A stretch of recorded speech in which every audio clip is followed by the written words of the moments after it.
Tercero, sobre autopréstamo, como ustedes saben, se va a votar mañana en la Cámara de Diputados. Nosotros esperamos que se rechace porque en realidad estos autopréstamos son incluso por montos superiores a lo que fueron los retiros. Permiso. También mañana se va a ver 40 horas en la sala del Senado. Estamos esperando que se pueda resolver positivamente porque, como ustedes saben, las últimas 2 veces, tanto en Hacienda como en el trabajo, la Comisión de Trabajo del Senado se ha aprobado unánimemente, así que esperamos que prontamente se pueda convertir en ley para tener 40 horas el 1 de mayo. Muchas gracias. Es un caso bien diferente de Silicon Valley Bank, pero por supuesto cuando los mercados ven este tipo de casos surge la preocupación. Fue positivo que durante el fin de semana hubiera una solución respecto a ese banco en particular a través de su compra por parte de UBS. Se han ido agregando otras medidas por parte de los bancos centrales, liquidez en dólares definida diariamente. Por otro lado, los reguladores en Estados Unidos están actuando. Y bueno, esperamos que se vaya clarificando lo más posible la situación.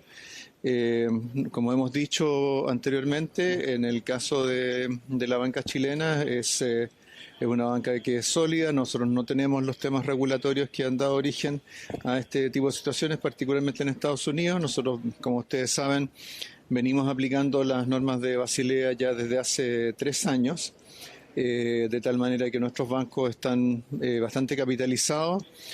Por otro lado, un fenómeno que ha estado detrás del caso, por ejemplo, de Silicon Valley Bank, que es tener una parte importante de sus activos que no están ajustados de acuerdo a los precios de mercado. No es una situación que tampoco sea importante en los bancos chilenos. Hay un informe de Bloomberg hoy día respecto a la banca latinoamericana en esta materia que muestra justamente que no es un fenómeno en nuestra región y menos todavía en Chile. Así que en lo que se refiere a la banca, a nuestro sistema financiero, sigue tan sólido como siempre.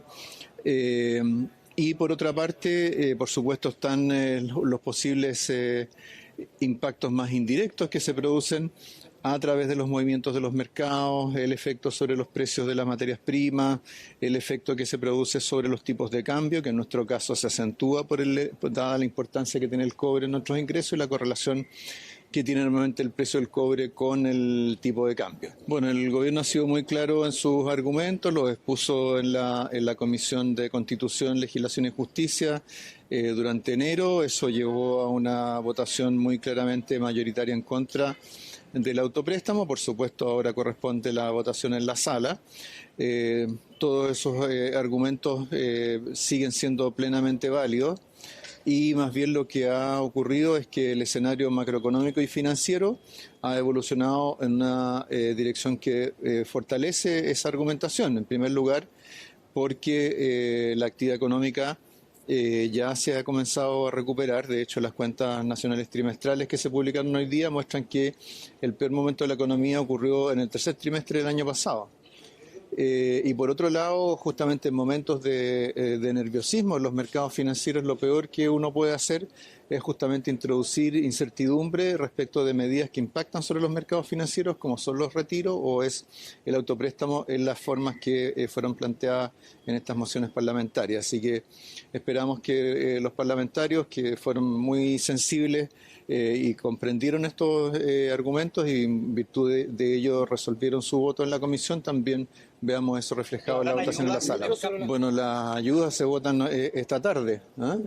Tenemos un paquete muy importante de ayudas que incluyen, ¿cierto?, la duplicación del bono marzo, un aumento de 20% en la asignación familiar y el SUF de manera permanente, y la tarjeta, el bolsillo familiar electrónico, que es una innovación importante en política social. Todo eso con una inversión del orden de los 700 millones de dólares dentro de un paquete de 2.000 millones de dólares con otras medidas que se han ido adoptando por la vía administrativa o que están en otra parte del proceso legislativo. Así que el gobierno, en lo que se refiere a apoyar a sectores que puedan quedarse rezagados en la recuperación, creo que ha sido bastante diligente, se ha ido adelantando a las cosas y creo que es muy oportuno que justamente tengamos hoy día la votación de estas medidas en el Congreso. Sí, las diferencias corrieron fundamentalmente por cuenta de una menor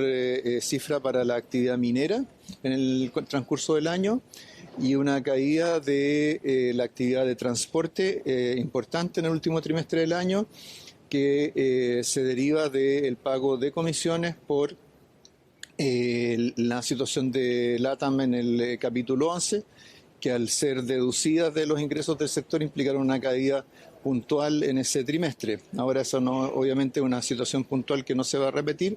Eso es fundamentalmente lo que explica una parte importante de la diferencia. Pero yo creo que lo que es más interesante y más relevante en las cuentas trimestrales es que en Chile tuvimos en realidad 3 trimestres de caída de la actividad respecto del trimestre anterior, pero eso no fue ahora, sino que fueron los primeros 3 trimestres del año pasado.